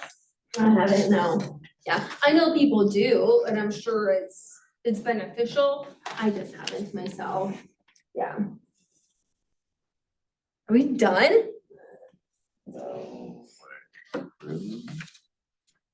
I think so. Plan an open house. So, It's a checklist. I was like, I had more sheets of paper left for this checklist. Oh, Shayna's gonna yell at me. Do I flag this? Okay, well, I think we're done. Do you guys have any other, like, questions or things you wanna talk about? Maybe things I didn't cover? Yeah, so I have a question. So for me, like talking with people, I feel like just the as little amount of time that I have, like talking to people directly, even in my job before, where I had to have like really difficult conversations with people sometimes, I always found it like really helpful to have like almost like a third party. Like it's an invisible third party, but it's there. It makes it a lot easier to like talk about difficult things or uncomfortable situations sometimes. So when I was thinking about that, I started doing some research on open houses. And something I found was like a property scorecard that some people do. And it's like the survey, like you kind of said, and it's not collected at the end, it's given like at the very beginning as they like walk through the house. And that way you actually have something to talk about whenever they get to the end, but it's not you asking them, you know, hey, what'd you think about the house? It's like, oh, let's take a look and see what you put down. It's like the invisible you're third party putting that's there. It's Okay, like taking the pressure off of you from asking the question, then from receiving it Yeah. onto this maybe fun activity that they did for the past like little while. Have you done any scorecards like that and had any success with it? I have, and yes, I have. So I put it back on the seller. And for houses, especially houses that are still occupied, and I would give it to them like when they first walked in, so they can kind of see what questions are on there and think about how they're gonna answer it. And then obviously at the bottom, it has their contact information. So I've done it a few times, but I don't think I've done it enough times to actually know like measure results from it. But I think that's a great idea because it does take the pressure off of like you. It just puts it more on this, you know, let's just say the seller or whatever you wanna I call made it. one. Would you mind looking at it and giving? Yeah. We have time right now. So what's a I want really very good direct feedback. Oh, you're about prepared. this stuff before I go. Okay, let me put myself in a buyer's shoes, going to the open house. That has some specific information down below. The realtor that you're working with has your spot in that. And the part that I want to stay away from, the thing that I want to stay away from is almost kind of that. Is are you working with the realtor, are you working with that? Because to me, like, before I made this, I've been going to open houses, other people's open houses, just to see what they do. That's actually a really good And what I idea. liked and what I didn't like, and I found that on a lot of the signing stuff, Have you been to mine? I have not. I have not. I've been wanting to go to one of yours, just because so many people have such good ideas. This is not my idea. This is so many different people's stuff coming together. But when I looked at their sign-in sheet, it was 10 deep of names, phone numbers, no email addresses. So it seems to me that people are very protective of their email address. And then whenever I saw something like this, but it was just sitting on a counter. And you just have to walk by and see it and pick it up. They didn't even promote it or anything like that. And so I was like, okay, why? And it's because the whole point of that was to get more contact information. So I was like, okay, The point of this was to get more the point of contact. theirs was to get contact information. So I was like, maybe Oh. that's a reason why people aren't participating in this exercise, is because they Uh-huh. feel pressured that they need to give up this contact information. Mhm. And I really want to focus on the in-person and try to engage with that as much as possible by taking out these things that are gonna pressure them to just get out of the house as fast as possible. Mhm. That's the whole idea around that. Yeah, I mean, and all these questions, like, I would be excited to like give my feedback and it would make me feel important. Yeah. And the whole thing, I try to make it simple so that you can pick it up and just do it. Yeah. Not So, everybody in my survey will fill out the bottom portion of things, Yeah. and it still gives me something to bring back to the listing agent to say, hey, here are these people's perspectives. If I've done my job and provided value, I've gotten them to smile, lower their guard a little bit, certainly, and they're interested in buying a home, certainly they're going to get information to myself. A lot of the times, it really brings out that question, who your realtor is. That way, I can still even send you a thank you card and say, hey, thanks for coming out to my open house. Leave it at that. They're already working with somebody. You want to take, you would respect that if someone did that to you, but right? here's the thing, some people will say they're working with somebody, just so you leave him alone. Right, Yeah. and So this one guy, he I said, wouldn't Well, like, that's why I wanna do it in person, cause whenever I'm on calls, like, I talk to a lot of for sale by owners. And the thing I constantly tell myself is nothing is as it seems, because they tell me all the time, no, I don't want to talk to agents, no, I don't wanna do this. And I go, I totally get it, I almost just ignore it. And I just go on to the next question, and then when I meet them in person, it's a completely different thing. Like it goes from, I'm never gonna talk to an agent, I'm never gonna talk about commissions, I'm never gonna do this. I get in person, next thing I know, we're talking about agents, we're talking about commissions, we're talking about all the stuff they said they didn't. Nothing is as it seems, so Mhm. that's kind of like the thought process there. Yeah. It's just I just wanna get people to talk to me and feel Mhm. comfortable to talk to me. yeah, and I like that approach. My only question with this is how are you gathering their contact information? So I would do a sign-in sheet still. I would do a sign-in sheet still. Okay, So the form, like this is really the goal for me with the open house, is to get people engaged with this. Cause it gives us something to really, really talk about and have a conversation with. okay, yeah, I like this a lot, and you're right, cause then it puts the pressure off of you or them, it's like, let's talk about the house, let's talk about what you thought about the And house. it How gives can them a we reason to improve it? come back to me too, to Yeah. like come back to me at the end, rather than just like slip out the door. Yeah, which sometimes they will, and when are you having people sign in, like with this, Yeah. when are you gonna have them sign in, like, So I bought Right away or just at like a the little end? fold-out table with like a black tablecloth to go over it. I plan to just do it there, like put it up near the front, like what you said almost exactly. That's gonna be the goal. I'm not gonna hammer people on it. It's gonna be like a passing thing. The more important thing to me is to get this, because if I can have a good conversation, I can get their contact info. Yeah, and you're right, so that I think that's where I was going with that, is you don't have to have like people have people sign in.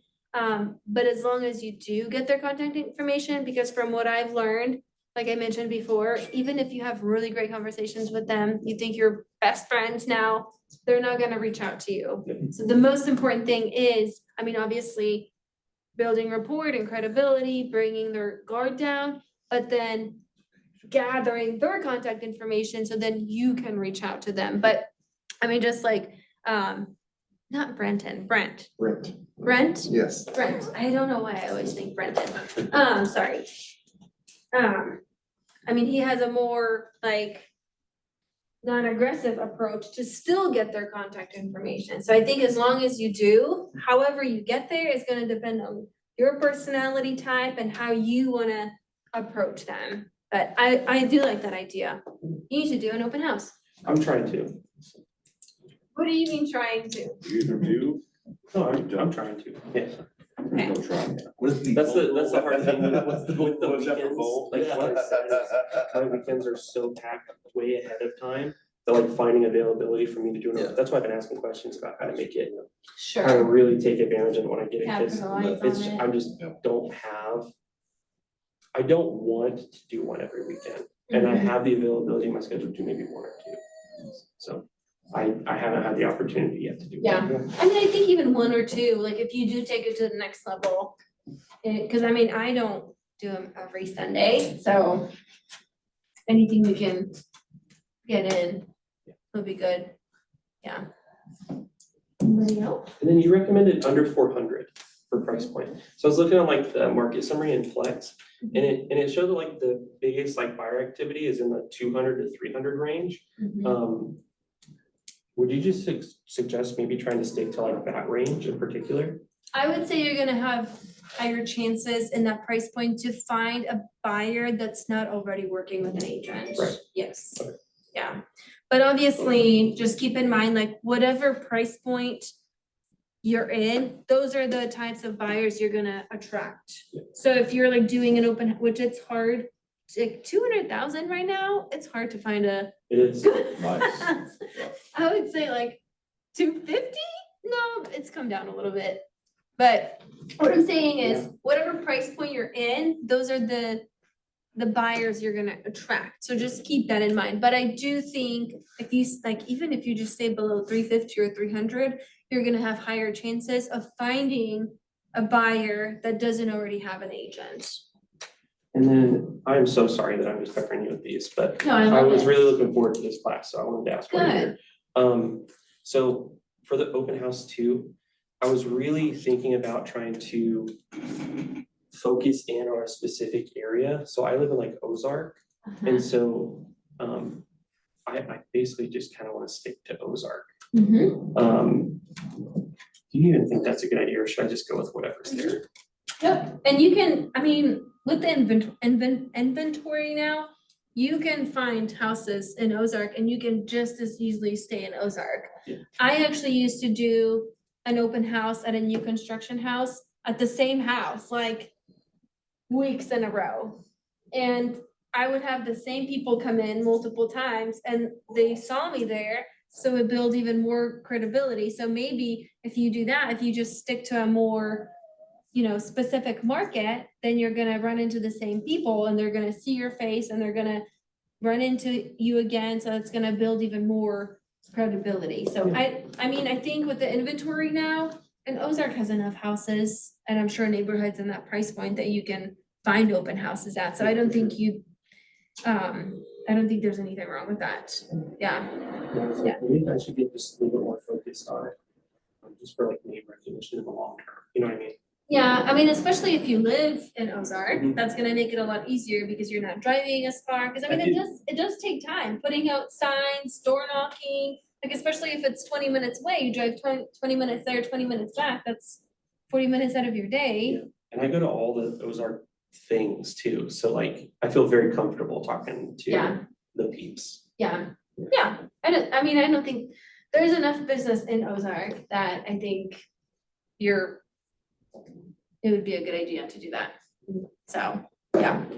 I wanna know when you do your open house, how it goes. I will try to do what you said to do, and Yeah. I will. Yeah, good. Anybody else? I had something that's just, where to go? All right, so as you got started in the industry in 2018, prior to 19, prior to the big boom, you had probably like a year of really getting on your feet prior to everything just exploding in probably May, April 2020. Things just went nuts as far as people looking for houses. So when you're coming to your 10 conversations, your 10 contacts added, and you're doing one open house, I mean, what was your kind of go-to source to really build up your database and be able to make those phone calls? I was doing everything. Calling for sale by owners, called expired leads, like, okay. Calling for sale by owners, calling expired leads. My sphere of influence, I would call my friends, people I used to work with. Open houses, obviously, door knocking around the open houses, social media, posts on Facebook, I would message people on Facebook. So, yeah, I was just doing everything. But I will say, open houses were very successful for me. And especially just following up with people that came to the open house was like the most important thing. So for your follow-up, did you have like a schedule or something, or like a strategy for that? I would do it Monday morning when I got to the office. Like if they, I would send them an email, and then if they gave me a phone number, I would call. Most of the time they didn't answer, so I would leave a message. And then on Wednesday, I would usually find a house that's similar and text them that open house or that listing and say, hey, I just saw this come up, or I just saw this listed and I thought of you. Let me know if you like it. Let me know if you have any questions. And then again on Friday, text them again. Just, hey, just checking in. It's before Sunday. Are you going to any open houses this weekend? Do you want me to send you a list of open houses? So just checking in before the weekend. Okay. Yeah. Expired listings. Now, while we have access to for sale by owner on Zillow and any other website, advertising their phone number, I went and purchased Been Verified so I can find out people's emails, phone numbers, etc. And then obviously scrubbing that against the do not call list. While it shows their name and information, did you have a regiment of where you found I mean, obviously it takes a little bit of time to research all this, scrub that number.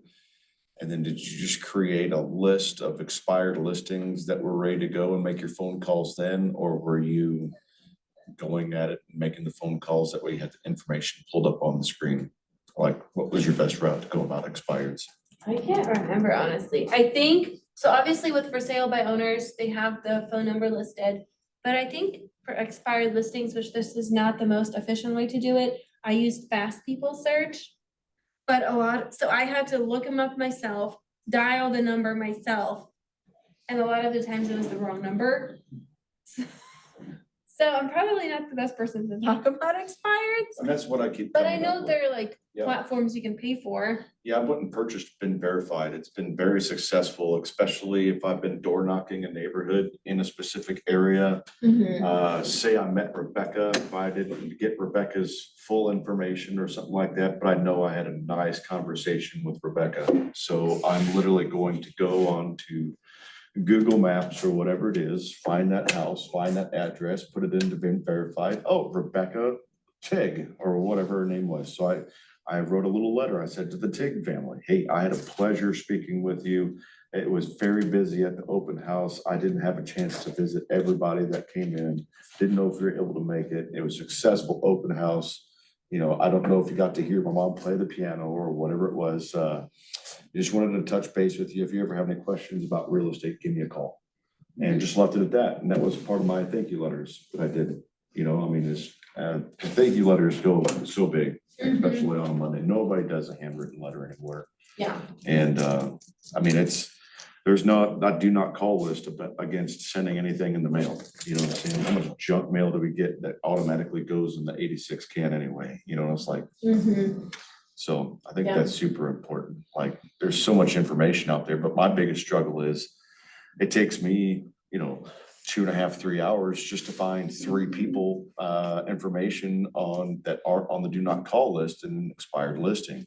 I'm like, man, there's gotta be a better use of my time, like 3 hours. How many, and me or David Parks are saying, how many door knocks could we do in 3 hours? You know, my Lamborghinis would be toast, but like, you know, at least I'd be getting in front of some people.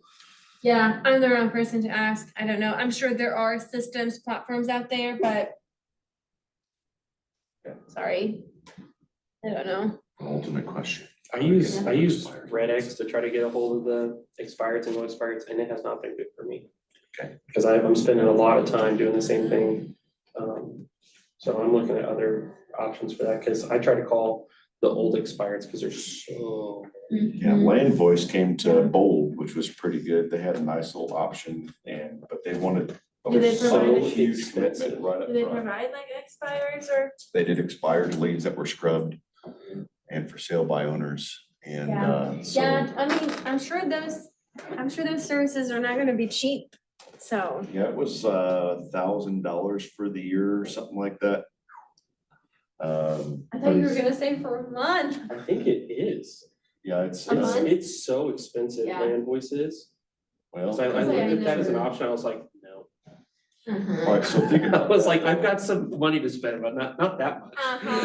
It can go quick, especially if it doesn't give you any leads, then. You know, 2 hours every day is calling the expireds and non-expireds. I still run into the same thing, where it's like, and of course, it shows you throw on the DNC, you don't have to scrub that. But the numbers are very, very bad. Like They're just the wrong numbers or? either the wrong they're not- number or yeah. it's a disconnected number or something. Yeah. So, and then just because getting a hold of people in general is already hard enough. When you have to deal with the wrong numbers, disconnected numbers and stuff, it just like multiplies out. So that's what I've been struggling with too, is because I feel the same. That's why I'm here.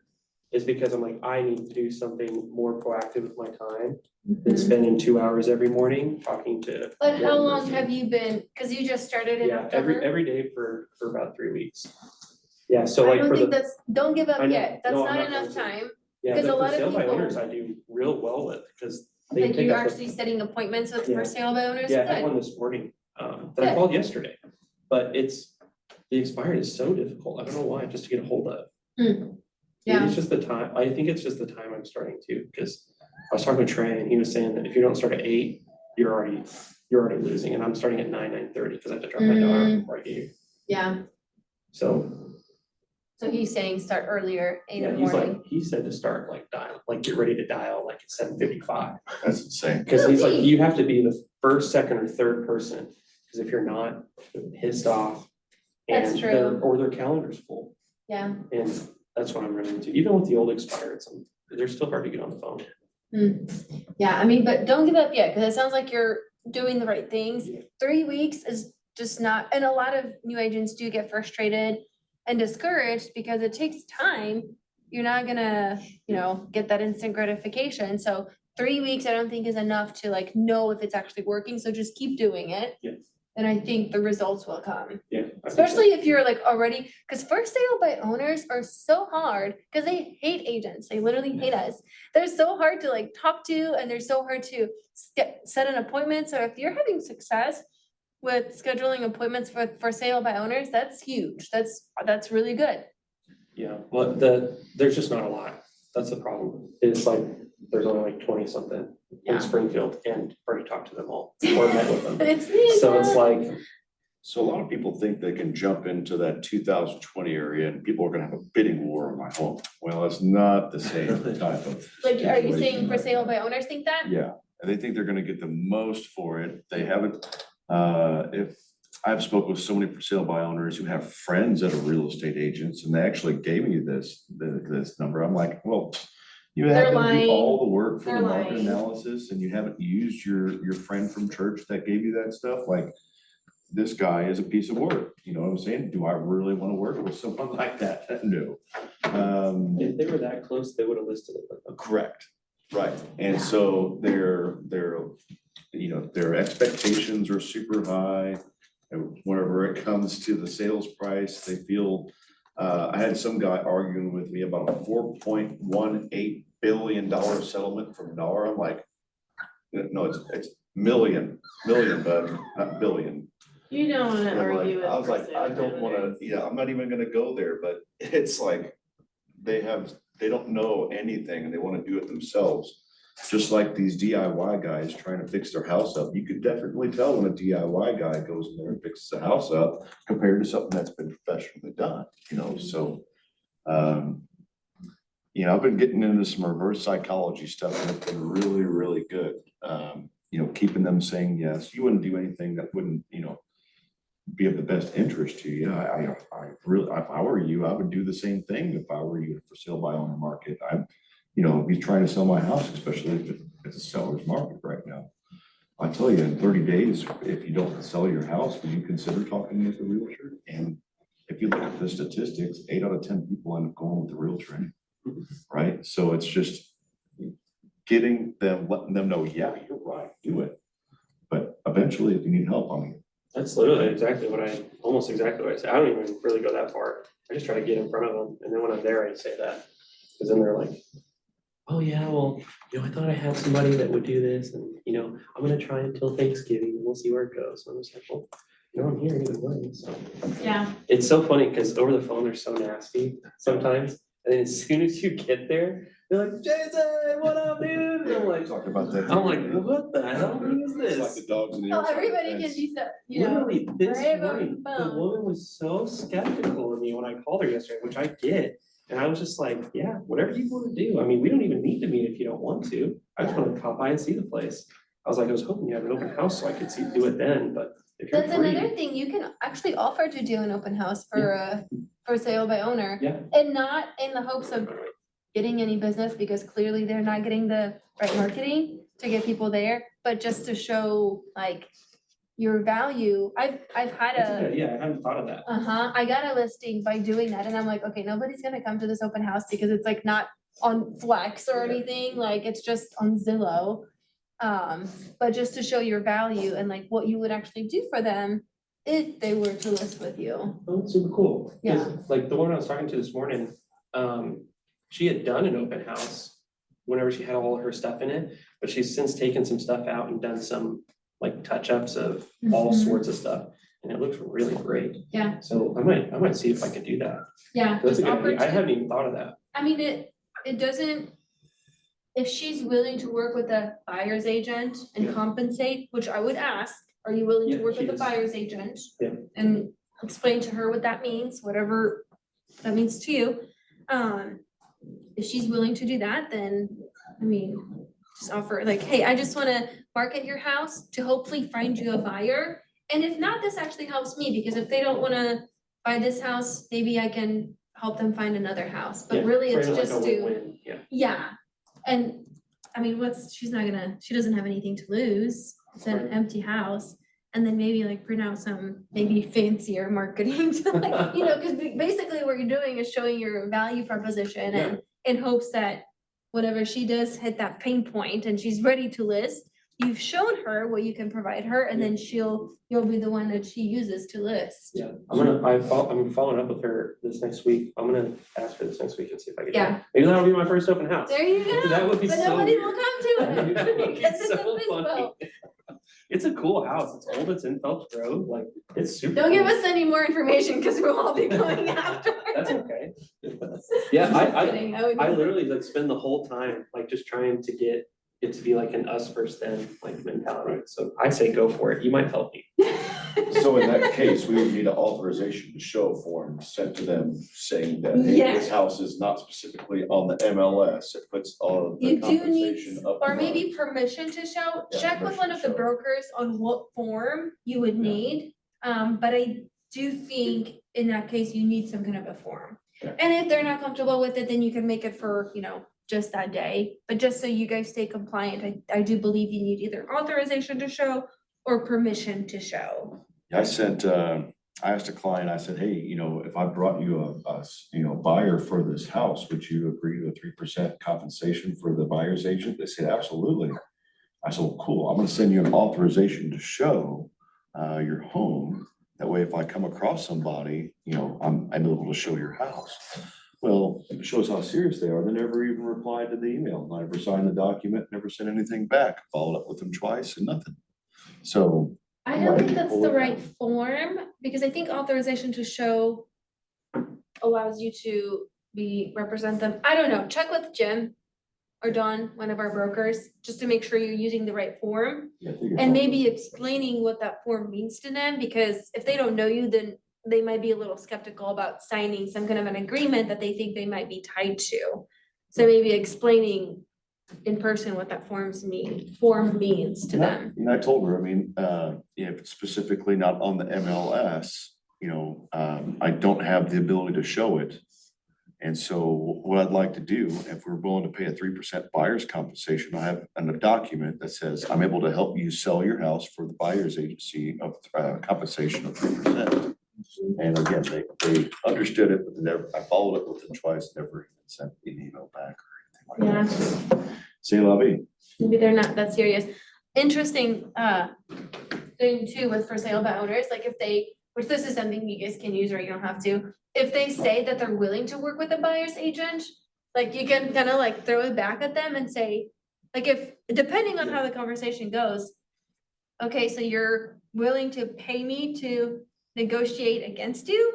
So then like they kind of realize like, oh crap, maybe I do need an agent to represent me, because now they've just agreed to pay somebody to literally represent the buyer and negotiate against them. Yeah. So They depending on the incentivize their competition. yeah, so depending how the conversation goes, I've used it a couple times, it's gone both.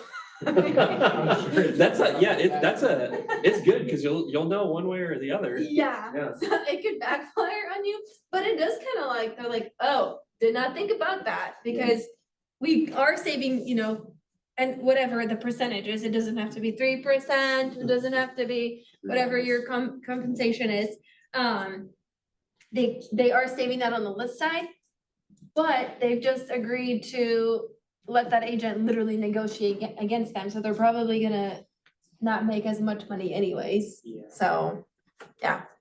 Okay, great conversations. Do you guys have any other questions, like open houses? I know we kind of got off topic, but I think it was very useful. You guys have any other questions? When's Megan's open house? I have some questions I could ask you privately, if that's okay. Yeah, I don't have time after this, but I know you're here a lot, so we can schedule a time too. Yeah, good mornings every day, so. Perfect. We can, here, I'll put my phone number up here. If you guys do have any questions, you can text me.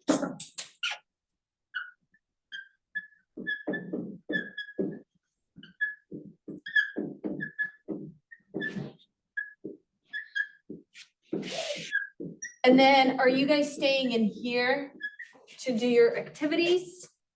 Is there anything that I need to do for that, or do you guys just stay here and do your conversations, contacts? Hang out and talk more, and do the. Okay. Okay, cool. Well, thank you guys. Yeah, thank you. Good luck with everything. Thank you. Like I said, if you guys have any questions, that's my phone number. Let me Cool, very know. Oh, pretty good. Oh, sorry. He's telling me about something you did, got lucky the other day. What was it? No, But yeah. I get lucky a lot, man. I'm a lucky guy. He was telling me, I think somebody showed up to your open house or something. I can't remember. But anyway, I was like, man, good luck with that. That's, Yeah, I was door knocking in the neighborhood too, just recently, yesterday. Yeah. And I created this flyer, actually kind of got his input on it too, but, and so I actually don't mind, by the way, that kind of collaboration. So if you ever have anything you want to just bounce off somebody, you know, say, hey, how was this like? Or I have something if you don't mind looking over. I like getting more input, as much input from, Yeah. you know, we're all Yeah. doing the same thing, even though we're operating separately, you know, Yeah, we're all doing the same thing. So anyway, I door knocked my neighborhood last night and I got one person who was interested, so I created a CMA and I might have it listing, but Nice, man. That'd be things awesome. just, yeah, they keep popping up. That's, my leg has dramatically improved. I was having a hard time with weight on it. I don't know if you remember that, but Yeah. that, they were doing that acupuncture thing I was telling you about, right? Yeah. Yeah. And all of a sudden, like I was still miserable. I called for another appointment and they couldn't get me in. It was gonna be like a week. And I was like, well, shoot, you know. But then and during that week, not touching it at all, not messing with it at all, it just all of a sudden healed a whole bunch. Yes. I was like, dude. Awesome, So man. now, yeah, I actually have run 3 times now. Sweet. And only for short distances, but Done, get that survey because I question. got a half marathon next Sunday. No way. Yeah, but I mean, I doubt if I'm able to do it, just because my leg is still. Yeah, I was gonna say, that might be a little too early, man. What's that? Yes, I think so. No, honestly. Yeah, take it. Part of me wonders if they wouldn't get me in, because I told them I was gonna do the half marathon if I was.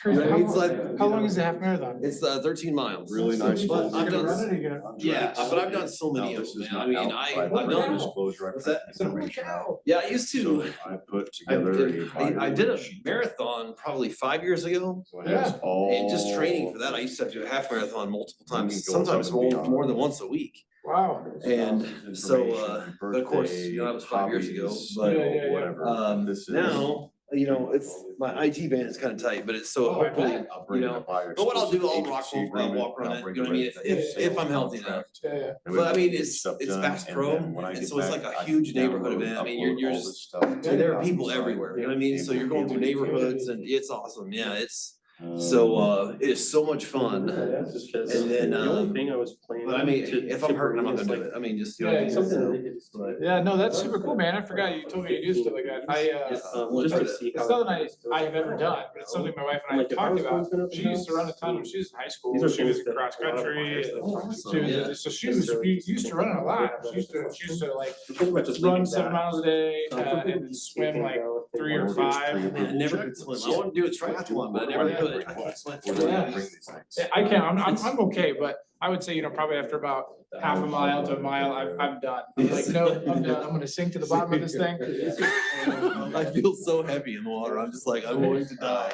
You know what I mean? But- Yeah, but I used to run 7 miles a day back when I was in Kansas City. I just haven't since then, When 'cause you go I've into been that finding guy. a lender, Yeah. what, I'm glad to hear your legs. what's your Yes, consideration? awesome, man. Well, hey, I'll see you guys around and, I'm not really working, man. Okay, yeah, you too.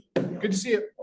Well, it's something you need to, as a consultant, Yeah. you need to know about inspectors, you need to know about construction, you need to know about lending. Yeah. You're not doing the lender's job, No, right? As they're not doing yours. Yeah. But This thing keeps falling apart. that Anybody want a free you wallet? have these questions, I have a list of about 4 or 5 lenders that I would say, hey, let me send you their details. Feel free to reach out to them whenever you're comfortable. And they're going to ask them the questions because they're going to know if they qualify for a specific program or not in Missouri. A grant that might be available, maybe it's the MHDC that's available, maybe it's whatever. Maybe it's a veteran, you know, so like right now, 417 Home Loans is waiving all origination fees for any veteran that closes in the month of November. So each one of these banks and lending companies is gonna have a different niche, a box, a forte of what homes they like to do. Some like to do land, undeveloped land, some don't like to do trailer. Yeah.